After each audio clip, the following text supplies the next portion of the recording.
Howie Roseman is just keep this thing rolling. Is keeping this whole thing rolling in free agency, adding and adding and adding more talent to this team, making sure you're getting not just depth pieces, but you're getting players that could be, cost-effective commodities for this roster that could help out tremendously. Kellen Moore getting the best out of his offensive players. And yes, breaking news: the Eagles have signed a brand new wide receiver. And why this could be the signing, or the Eagles might go into the draft for a lot more. Speaking of the Texas Pro Day, which I'm really excited to talk about, and we're going to get into James Bradberry, his future with the Philadelphia Eagles. It's quiet, and I know why it's quiet, and you're not going to be shocked at this answer. Because I've seen enough horror movies to know any weirdo wearing a mask is never friendly.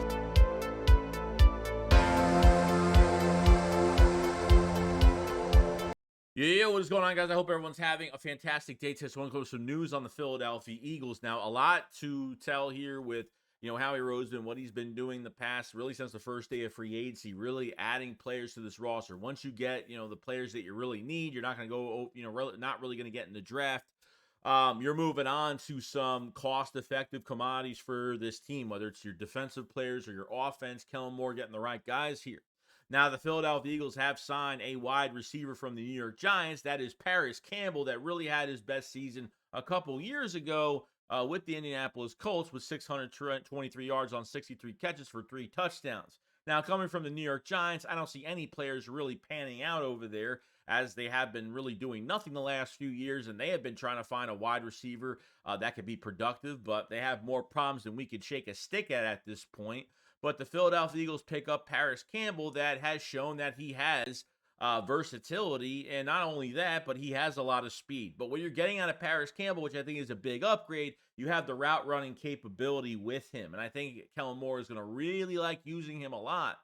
Now, not only did they sign Parris Campbell, but, they've already signed another older veteran receiver in Devontae Parker, which if he actually goes on IR, since the Eagles have no trust in him staying healthy at this point, that won't even be a $1.2 million deal. They'll stretch it out to a $620,000 cap hit, which is a lot cheaper, so they'll save a little bit of money if he goes on IR, gets hurt. And Devontae Parker really wasn't the signing that really wowed me. Like, I feel like Devontae Parker still can play at some point, but can he stay healthy through the offseason program? And does he still have enough in the tank to really start and really produce and really, get into this offense and be as productive as possible for Kellen Moore?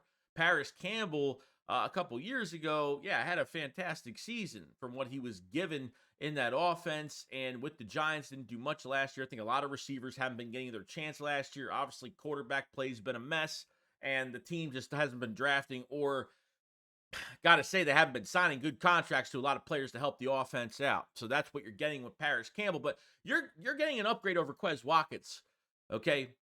A big upgrade over Olamide Zaccheaus. You're getting a guy not only with speed, because I think speed is just a non-factor at this point, guys. Of course you want speed. We're tired of the Quez Watkins of the world. We're tired of the Shelton Gibsons of the world, where the guys can just have speed but can't do really nothing with it. Can't contest a catch, can't catch anything, can't be ready as the wide receiver 3. But in Kellen Moore's offense, from a difference of how we treat wide receiver 3s on our offense, when your number is called on an extended play or something like that, you got to be ready for it. But in Kellen Moore's offense, he likes to get these wide receiver 3s involved. That's why I really like him. He wastes no time ignoring any position.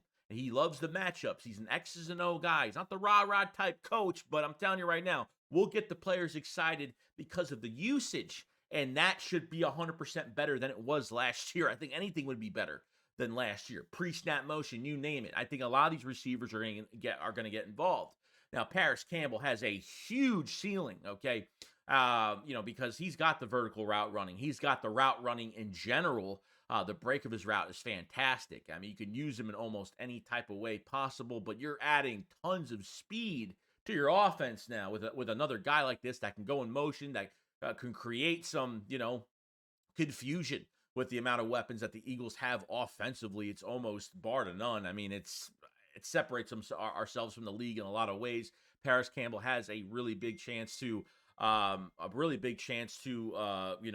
make this roster and do some good things. Now going into the draft is going to be interesting because Parris Campbell as of right now is another wide receiver. You have Devontae Parker. Sorry, you have AJ Brown, Devontae Smith, Brayton Covey, Devontae Parker, and now you have Parris Campbell. I think you're going to keep at least 6 on the roster as of right now. And I think they're not going to be done, guys. I want to ask you guys, is this it? Is Parris Campbell the signing and that's all they want to do right now and see what they have in the building? But I think they're going to go into this draft and draft another receiver. Okay, the Texas Pro Day was interesting because Bobby King, the linebackers coach, was there, really because he wanted to see Jalen Ford. And then you had Aaron Moorhead, the Eagles wide receiver coach, that went out there and spent some extra time watching Adonai Mitchell, watching Xavier Worthy, Jordan Whittington. But the two big names out there, obviously Xavier Worthy, Adonai Mitchell. Now, which direction would they want to go? Okay, Xavier Worthy, some say he's all speed, some say he's a one-trick pony, and the other side says that he can line up anywhere. He's got the best route running, and this guy will turn into an all-natural number 1 receiver. Okay, in the future of an NFL team.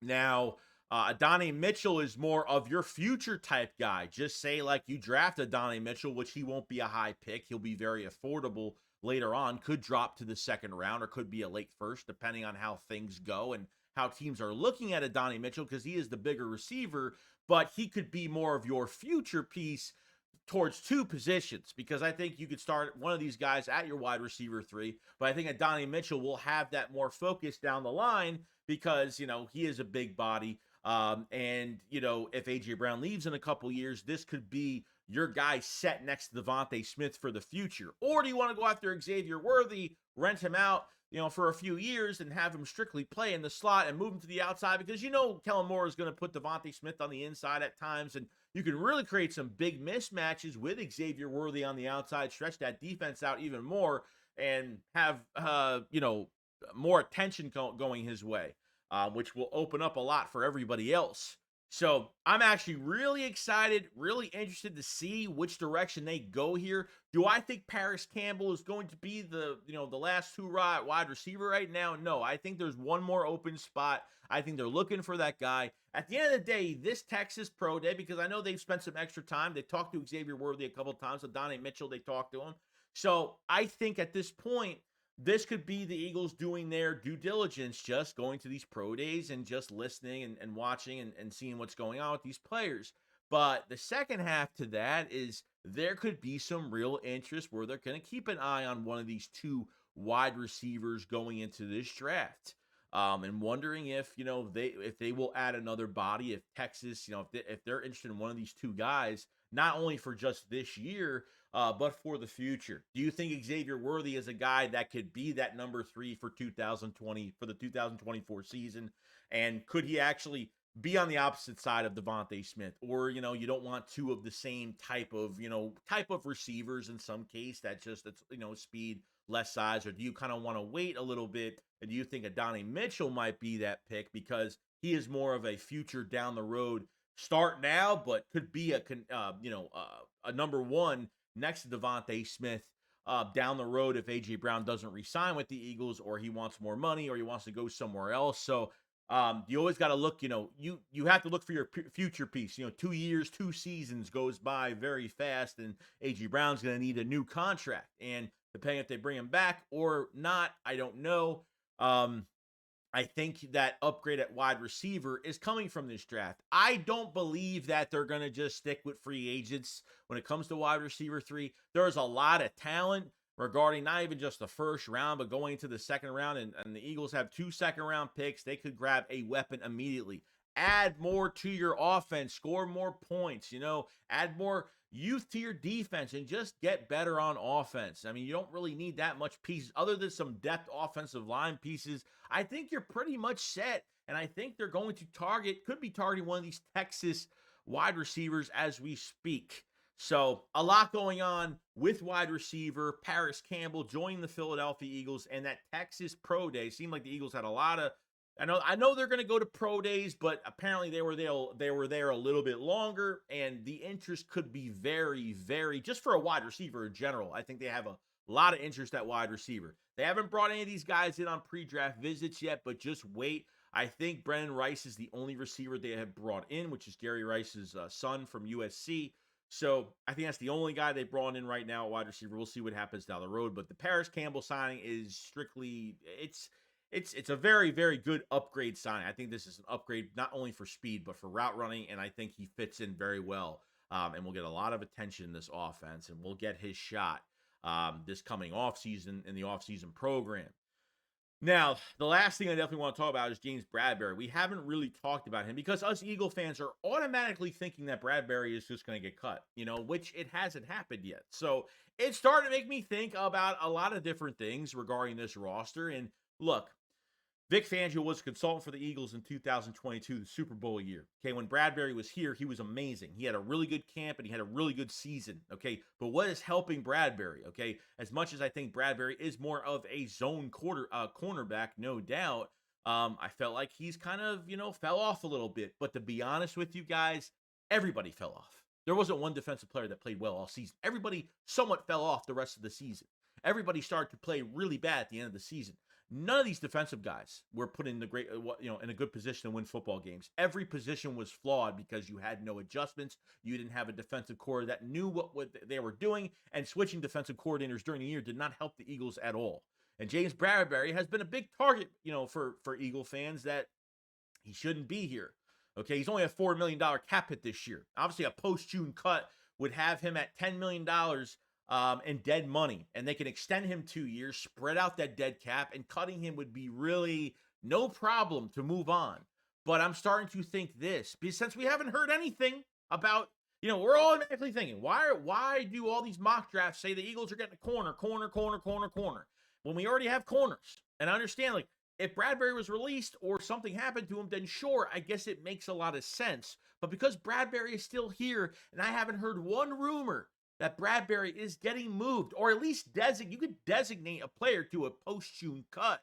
Okay, you could do it. It can happen. Or you're going to keep Bradberry on the roster at a $4 million cap hit and just bench him the whole year and still draft a corner in the first round. What it's looking like right now is that the Eagles are going to keep James Bradberry because under Vic Fangio as a consultant in 22, James Bradberry played the best season of his career, and that is the truth.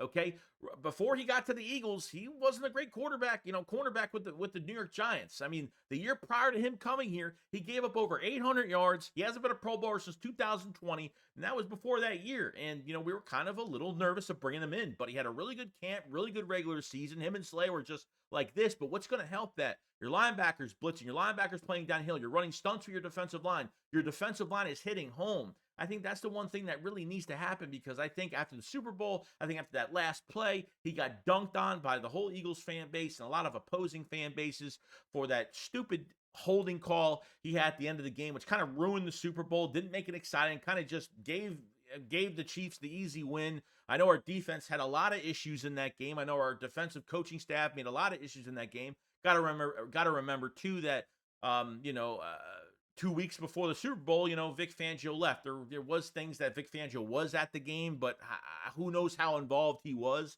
But under Vic Fangio, Bradberry has succeeded in what they were doing. And I know there's a lot of things you're going to say. You're going to say, well, I mean, look, without Vic Fangio as a consultant in the building, look what happened last year, okay? And Bradberry was a total mess. Everybody was. I can't name one better. I mean, you still had back-end communication even when the play was going on, when it was like 3 seconds into a play, guys are still trying to communicate on what they're doing in the back end. We've had communication issues too, and that's horrible. There was issues at nickel because you lost 2 guys to the season, and you just kept rotating guys around that nickel spot. Bradberry even played on the inside, which was a horrible move. You put Bradberry man on man. Okay, last play for the Seahawks to score that last touchdown. You put him on an island by himself in open space like that, he's going to get beat. It's going to happen. So as of right now, don't be surprised if Bradberry is staying. If Fangio is sitting here saying he's going to thrive in my system of what I'm going to put in here, because you're going to get that pass rush. You're going to 22. Bradberry was a good player. Was a very, very, very good player. So, I know all of us want to move on. Trust me, I want to move on, but don't be surprised. Yes, and I know these are aging quarterbacks. They're getting older. Yeah, I get it. Cornerback position is we have to start putting more into that position, and I think they have been, at least for depth purposes and future stars for this team. I think the Eagles have the most perfect depth when it comes to cornerback. But as starters right now, Slay could be gone after this year. And Bradberry, how long that's going to last, I don't know. Yes, this is the perfect opportunity to go into the first round and get a homegrown talent that's here for 5 years, and you don't have to pay him a dime for a while. You don't have to worry about the position. Let these guys produce and do their thing. Whether you want to go after Nate Wiggins or Quinton Mitchell or Terrion Arnold, I don't know which direction you're going to go into, but we're all talking about cornerback nonstop. But we haven't heard any rumors about James Bradberry. Maybe it's under the radar. Maybe it's staying quiet. I don't know. But to this point, I feel like he is staying. And if he is, does it piss me off? Yeah, a little bit. But at the same time, it's like, well, if the Eagles are getting pressure with the defensive line, if Reddick comes back, Bryce Huff on the other side, Josh Sweat's here, all the, and God knows, if they're not going to go cornerback because they have really good depth right now, they're going to cross train a lot of guys. They could go after other positions. They could beef up this defensive line even more. Okay, they can get a DT in the first round with Fisk, or they can get a Byron Murphy, or I don't know. There are plenty of things that they could do, but I think there's some type of realization right now, because I haven't heard one little tiny thing that James Bradberry is even moving on from this team, that they're even moving him, period, to a post-June designation. Okay, so at this point, we'll see what happens. I think, we haven't talked about this in a while because we're all talking about these corners in the first round, like Bradberry's already leaving, but I haven't seen any news. There's been nothing about Bradberry. Nothing at all that they're even going to extend him, then cut him, or whatever. But I think Fangio has an idea of where, you're gonna bulk up that pass rush. You're gonna help Bradberry perfectly, and he's gonna be a better zone coverage corner. Athletically, do I think Bradberry is the most fastest corner I've ever seen in my life? No, I don't think he's the most athletic guy. But it has worked in 22. Could they do it again, even with a better roster? Because I think they can even have better linebackers, better defensive line. You lost Fletcher Cox, you know what I mean? So you bring Brandon Graham back. I think your defensive line still needs they could go in this draft in the trenches and go get a big piece for this defensive line to even thrive even more. So don't be surprised if Bradberry's still in the building by that time. And I just wanted to talk about that quick because I think it was really important. But other than that, guys, that's pretty much it. We talked about Parris Campbell signing. Are they done there? Do you think they're going to go out in the draft and get another receiver for the future at wide receiver 3 or to a wide receiver 1 even more down the road? The Texas Pro Day kind of maybe proved a little bit, or was it more due diligence just going there? And then we just talked about James Bradberry and his future. How there's no news on him even being moved. It doesn't shock me. Doesn't shock me at all. Let me know what you guys think in the comments section below. Make sure you like the video and you subscribe to the channel for more Eagles news every single day. I'll see you guys on the next one. Chicks, well, follow us. Peace out, guys. Peace.